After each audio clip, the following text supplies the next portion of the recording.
Assalamualaikum warahmatullahi wabarakatuh. Selamat pagi kawan-kawan semua. Perkenalkan, saya Ahmad Prasetyo, mahasiswa Permata Sakti 2030 dari Universitas Diponegoro.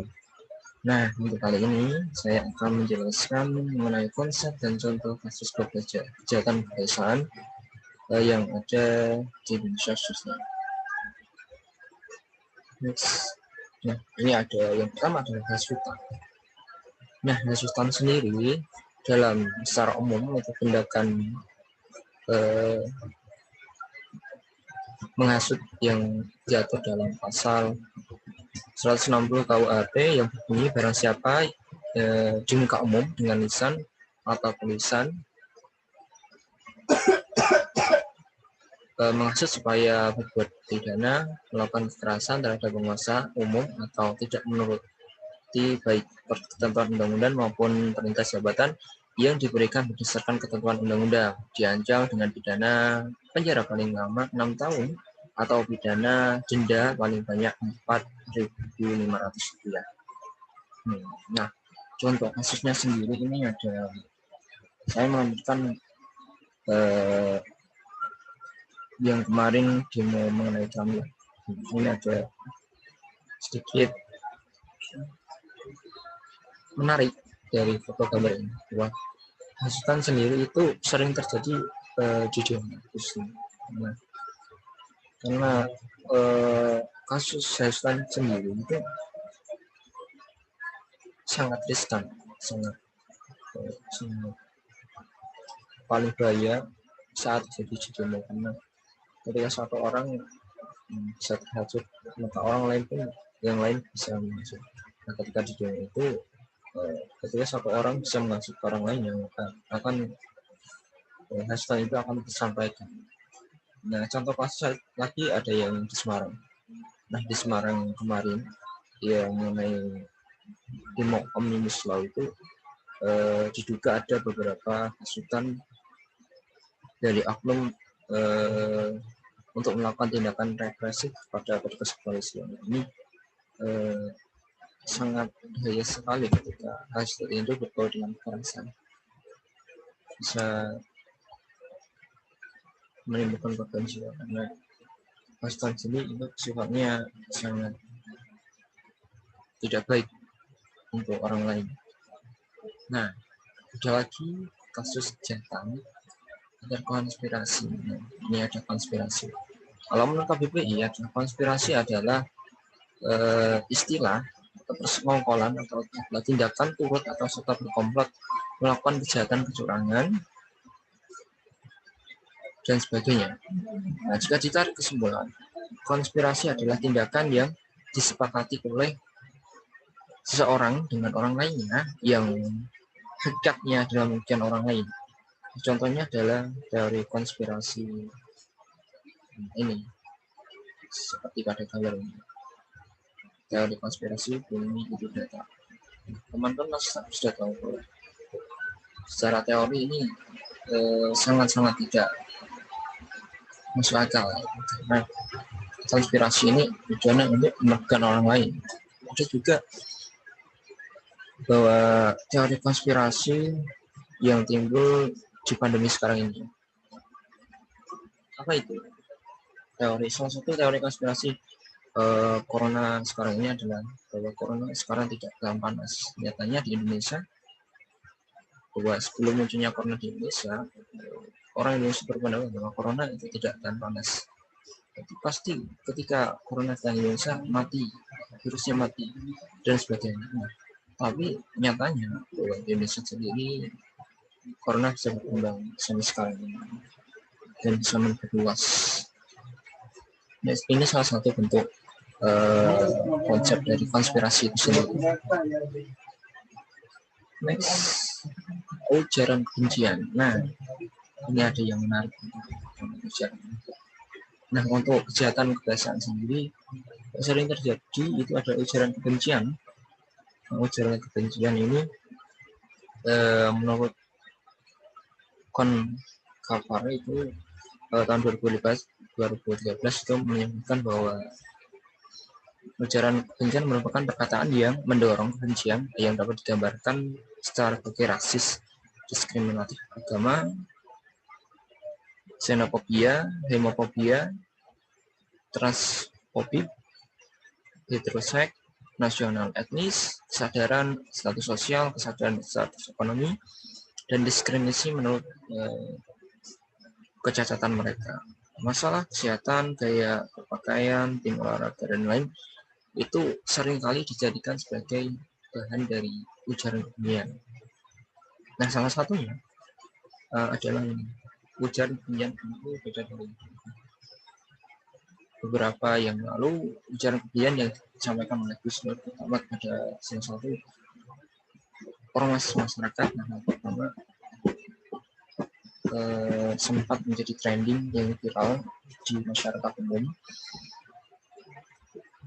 Ujaran kebencian ini bisa disampaikan oleh individu atau sebuah organisasi, tidak merujuk pada apakah itu orang atau apakah itu orang atau kelompok. Ujaran kebencian sendiri sering terjadi di Indonesia. Nah, contohnya ini ujaran kebencian itu beda dari yang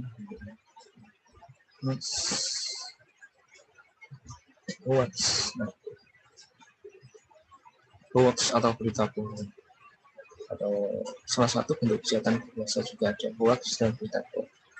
Nah, atau bisa sebut berita yang mengandung informasi bohong, tidak terpercaya dalamnya, berita yang mempunyai motif dalamnya, artinya sesuatu yang mempunyai kepentingan atau mempunyai maksud, entah itu hinaan, cacian, atau dapat masuk sebagai bahan propaganda saat kampanye berlangsung. Misalkan adalah sempat beberapa bulan terakhir ini terkhusus semenjak merebaknya kasus peningkatan kasus, munculnya hoax penggunaan termogan yang bisa merusak jaringan otak. Nah, ternyata hoax itu menyebar kemana-mana, baik itu dalam ranah masyarakat kecil maupun kalangan atas. Untuk pandemi sekarang ini ada hoax yang menyebutkan bahwa termogan itu bisa berbahaya untuk otak. Namun nyatanya katanya tidak demikian.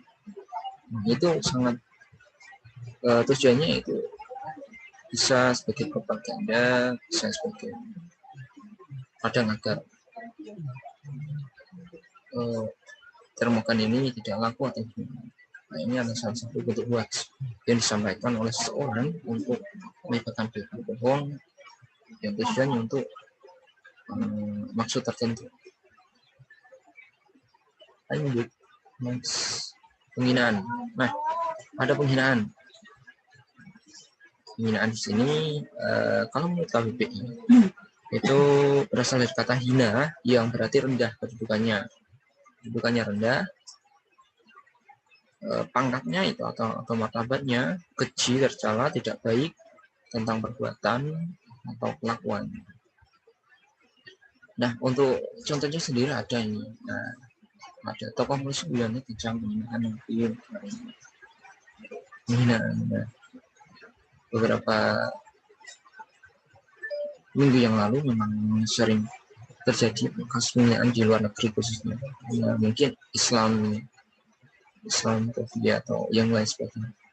Nah, ini berujuk pada munculnya berita, munculnya akun Sallallahu Alaihi Wasallam yang digambarkan oleh salah satu penduduk di Prancis. Nah, ini menunjukkan perspektif dari berbagai masyarakat. Nah, kemudian dari situlah munculnya ancaman yang kemudian yang ditandai dari gambar patung itu disebut sebagai suatu penghinaan pada Nabi, pada salah satu penting di Islam, kemudian bisa menimbulkan kericuhan, baik itu secara media online atau secara langsung. Next, pencemaran nama baik. Kalau menurut definisinya adalah merupakan tindakan kejahatan dengan fokus penyerangan harga diri atau nama baik. Tindakan ini biasanya dijelaskan di khalayak umum sehingga menjadi aib bagi bersangkutan. Sosiolog pernah berpendapat bahwa menjelaskan bahwa orang yang diserang itu biasanya merasa malu. Kehormatan yang diserang sini hanya mengenai kehormatan tentang nama baik, bukan kehormatan dalam lapangan seksual, kehormatan yang dapat dicemarkan karena tersinggung atau kemaluannya atau dalam lingkungan nafsu birahi. Contohnya pernah dialami oleh Baik Nuril, seorang pegawai TU di salah satu SMA di NTB. Nah, apa itu kasusnya? Bahwa ia diduga melakukan penyemaran nama baik atas Muslim. Itu adalah mantan kepala sekolah di tempat ia bekerja, berawal dari perbincangan di telepon dengan Muslim, kepala sekolah tadi, yang kemudian arah topik pembicaraannya mengarah kepada tindakan pelecehan seksual verbal. Pelecehan tersebut itu kemudian direkam Baik Nuril oleh tersangka, kemudian diceritakan ke salah satu rekannya bernama Imam Mudawin. Dari rekaman itu kemudian tersebar luas dan di kalangan murid dan beberapa guru. Kemudian Muslim kemudian melaporkan Baik Nuril atas dugaan penyemaran nama baik dalam terkait UU Pasal nomor 11 tahun 2008 tentang UU ITE. Nah, ini sering terjadi di Indonesia karena mungkin orang Indonesia khususnya kurang pengetahuan mengenai bahayanya pencemaran nama baik. Juga ketika kita punya video-video atau suatu topik yang menarik, itu kita cenderung men-share atau memberikan kepada orang lain. Nah, ini ada juga beberapa kasus penyemaran nama baik di Indonesia. Ada pabrik sapu rumahan di Lombok, 10 ditangkap polisi. Nah, ini salah satu bentuk pencemaran nama baik yang di Indonesia. Next, fitnah. Kalau menurut definisi, itu perkataan bohong atau tanpa berdasarkan kebenaran yang disebarkan dengan maksud mengejek orang, seperti menodai nama baik, merugikan kehormatan orang lain. Contohnya adalah sempat beberapa bulan terakhir ini mencuat kasus kritikan kasus Novel Baswedan yang ditanggapi bintang Emon dengan gaya komikan. Kemudian juga beberapa oknum menyebarkan fitnah atas dugaan bintang Emon positif. Nah, ini menarik. Ketika munculnya kasus Novel Baswedan dengan tersangkanya yang hanya dihukum beberapa tahun, itu sangat disayangkan oleh sebagian masyarakat karena kasus itu cukup bertahan lama. Namun ternyata tersangka hanya dihukum beberapa tahun.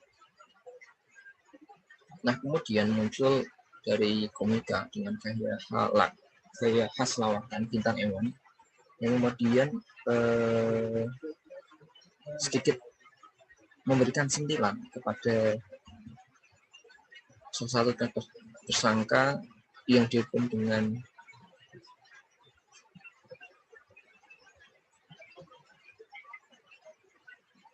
tidak pantas. Nah, kemudian bintang Emon itu dibina oleh sebagian netizen atau buzzer istilahnya. Difitnah menggunakan narkoba, itu bisa sangat sayangkan sekali karena di sini posisi bintang Emon sini adalah memberikan kritikan pada pemerintah agar bisa mengedepankan hukum, tidak menyayangkan itu siapa orang atau pangkatnya. Namun di sini hukum Indonesia khususnya sangat kurang kuat dalam menindak kasus beberapa kasus fitnah yang terjadi di Indonesia. Next, ancaman. Nah, ada ancaman di sini atau asal kata dari mengancam dapat dikaitkan sebagai tindakan atau maksud rencana untuk melakukan sesuatu untuk yang merugikan, menyulitkan, mencelakakan dengan orang lain. Contohnya ada kasus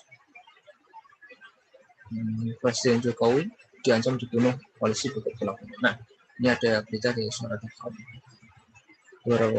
Beberapa yang lalu pernah viral berita di media massa Jokowi diancam oleh salah satu orang oknum berinisial KS. Dalam terangnya Facebooknya dalam video itu Jokowi diancam dibunuh. Nah, ini salah satu bentuk kejahatan berbahasa yang sering terjadi di Indonesia.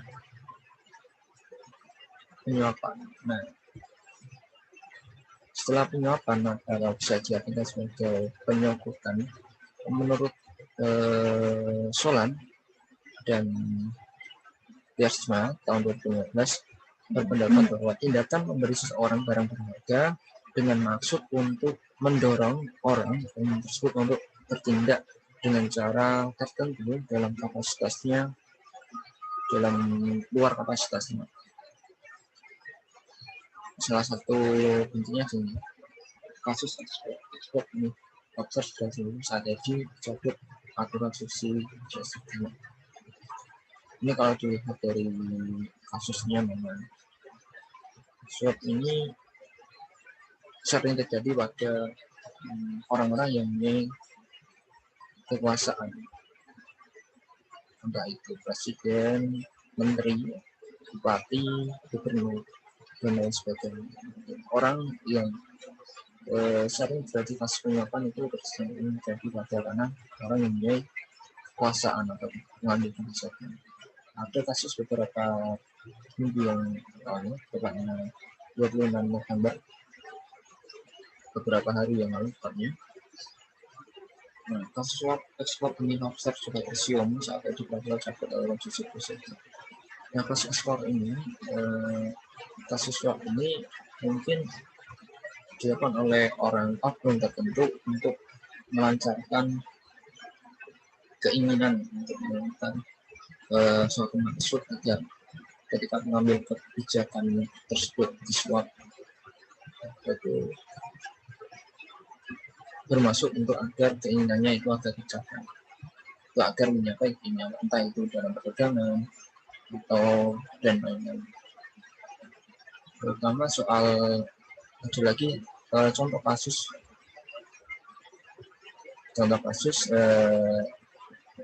yang terjadi di daerah Jepara, khususnya terjadi pada mantan Bupati Jepara dengan berinisial AM.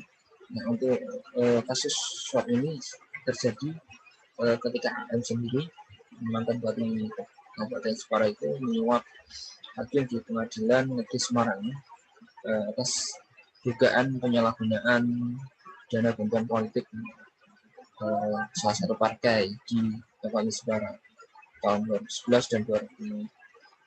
Nah, sendiri itu AM sendiri menyuap pada hakim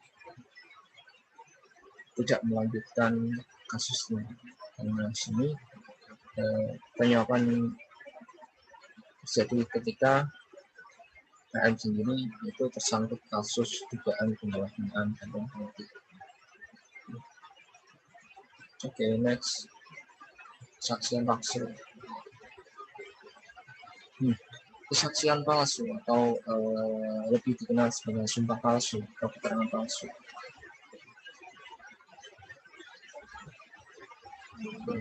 Bisa diibaratkan ketika seorang menjadi saksi, itu baik saksi kunci maupun saksi ahli, dia bisa diketahui memberikan keterangan salah atas dugaan kasus, bisa dianggap melakukan kejahatan kesaksian palsu.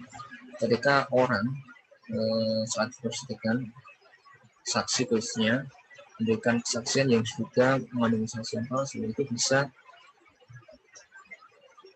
dianggap sebagai dugaan kejahatan kesaksian palsu. Nah, ini dialami oleh dua perangkat desa di Tulungagung karena kesaksian, karena dianggap berdasarkan keadilan.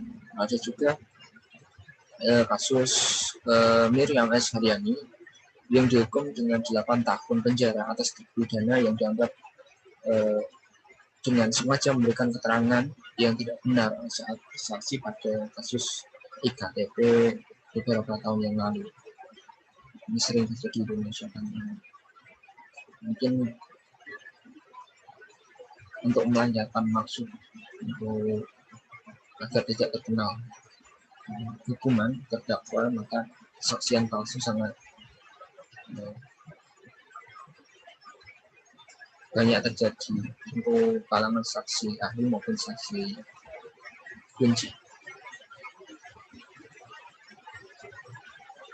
Next, nah, penistaan. Penistaan sendiri dapat diartikan sebagai perbuatan atas perkataan yang merendahkan orang lain.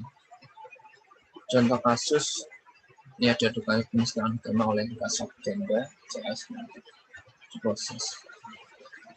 Ini kasus Abu Janda sendiri itu sudah menggaung di mana-mana.